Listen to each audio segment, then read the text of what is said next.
सभी साथियों का farmer of India YouTube channel और आईटी किसान फेसबुक पेज पर स्वागत है। साथियों, आज सरसों की तेजी मंदी के बारे में थोड़ी सी चर्चा करेंगे।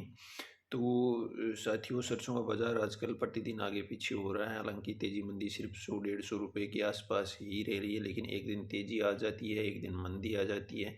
ओवरऑल ट्रेंड अगर देखें तो इसको मंदी ही अपन मान सकते हैं। नई सरसों भी अब अपना जलवा दिखाने लगी है। नई सरसों की डेली आवक बढ़ रही है। आज की रिपोर्ट में ये जानने की कोशिश करेंगे कि नए समय में नई सरसों के भाव क्या रह सकते हैं।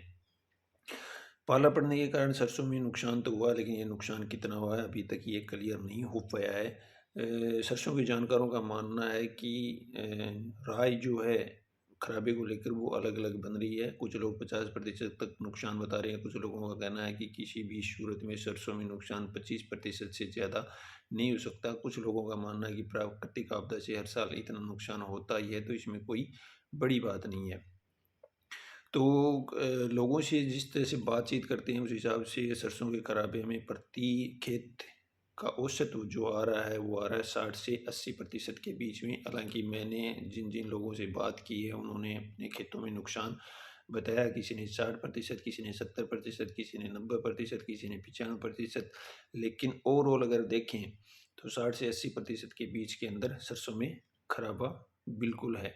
अब सरकार इसको कितना मानती है, मंडी के जानकार इसको कितना मानते हैं, वो उनके ऊपर निर्भर करता है। अगला सबसे बड़ा सवाल है कि सरसों का कुल उत्पादन कितना होगा। सरकारी आंकड़ों के अनुसार सरसों का कुल उत्पादन 125 लाख टन बताया गया है। अगर इसमें 25% निकाल भी दे तो ये कहा जा सकता है कि सरसों का उत्पादन किसी भी सूरत में 100 लाख टन से कम नहीं रहने वाला है। इससे कुछ थोड़ा बहुत ऊपर ही रहने के अनुमान लगाए जा रहे हैं। चूँकि इस बार भाव में मंदी है, इसलिए पुरानी सरसों का भी कैरी फॉरवर्ड स्टॉक रहने की संभावना है। ऐसे में कुल मिलाकर सरसों पिछले साल से ज़्यादा रहने वाली है। बाकी फरवरी के तीसरे हफ्ते तक उत्पादन का अनुमान और ज़्यादा स्पष्ट हो जाएगा।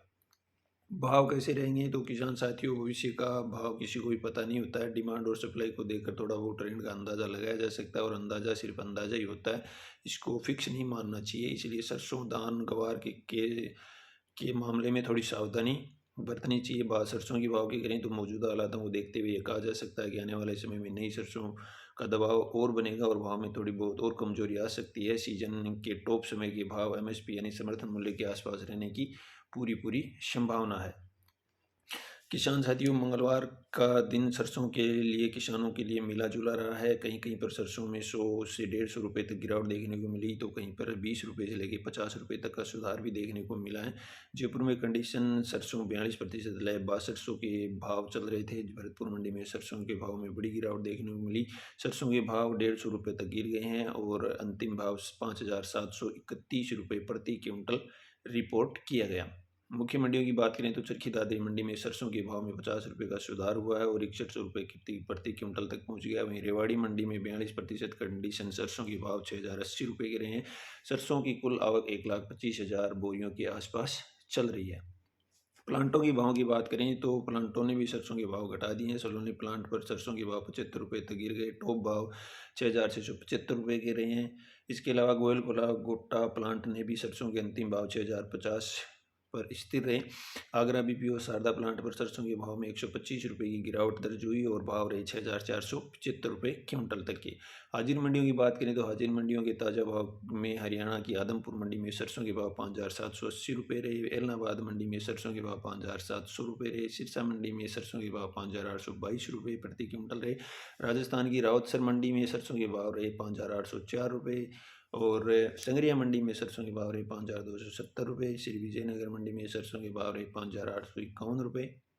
गंगानगर मंडी में सरसों के भाव रहे 5,716 रुपये। देवली टोंक मंडी में सरसों के भाव रहे 6,000 रुपये। नई सरसों के भाव रहे 5,100 रुपये और अनूपगढ़ मंडी में सरसों के भाव रहे 2,524 रुपये प्रति क्विंटल तक। विदेशी बाजारों में गिरावट का दौर जारी है। विदेशी बाजारों में खाद्य तेल के भावों की में अच्छी खासी गिरावट देखने को मिल रही है। मलेशिया के वायदा बाजार में पाम तेल का अप्रैल महीने का वायदा 123 रिंगिट कमज़ोर होकर 3,813 रिंगिट पर बंद हुआ। शिकागो के CBOT पूर्वी सोया तेल की कीमतें 0.31 सेंट तक कमज़ोर हो गई हैं। तेल और खल के भावों की बात करें तो जयपुर में तेल, कच्ची घनी और एक्सपेलर की कीमतें मंगलवार को 14 रुपये कमजोर होकर भाव 1248 रुपये और 1238 रुपये प्रति 10 किलो के हो गए थे। इस दौरान सरसों खल की कीमतें 10 रुपये तेज होकर 2495 रुपये प्रति क्विंटल हो गए। देश भर की मंडियों में सरसों की दैनिक आवक मंगलवार को भी 1,25,000 बोरियों के आसपास बनी रही, जबकि पिछले साल कारोबारी दिवस में इसी आवक दिनों में आवक भी इतनी ही हुई थी। सरसों में आगे क्या होगा तो किसान साथियों, यहाँ से आगे 2-4 दिन तक सरसों की चाल में कोई बहुत बड़ा परिवर्तन नहीं होने वाला है। हालांकि नई सरसों आने के समय आवक का दबाव बन सकता है, सरसों के भाव और थोड़ा बहुत नीचे जा सकते हैं। इसलिए किसान साथियों से निवेदन है कि अगर खराब मौसम के चलते सरसों के भाव में थोड़ा बहुत उछलते हैं तो माल को निकाला जा सकता है। बाकी व्यापार आप अपने हिसाब से करें। रिपोर्ट एक ट्रेंड के अनुसार बनाई जाती है, उस ट्रेंड के अनुसार चलना पड़ता है। थोड़ा बहुत कमोबेश स्थिति यही है कि सरसों के भाव में फिलहाल कोई बड़ी तेजी की उम्मीद नहीं की जा सकती। वीडियो को शेयर जरूर करें। चैनल को अगर आपने सब्सक्राइब नहीं किया है तो farmer of India YouTube channel को सब्सक्राइब जरूर करें। सभी साथियों का बहुत बहुत धन्यवाद।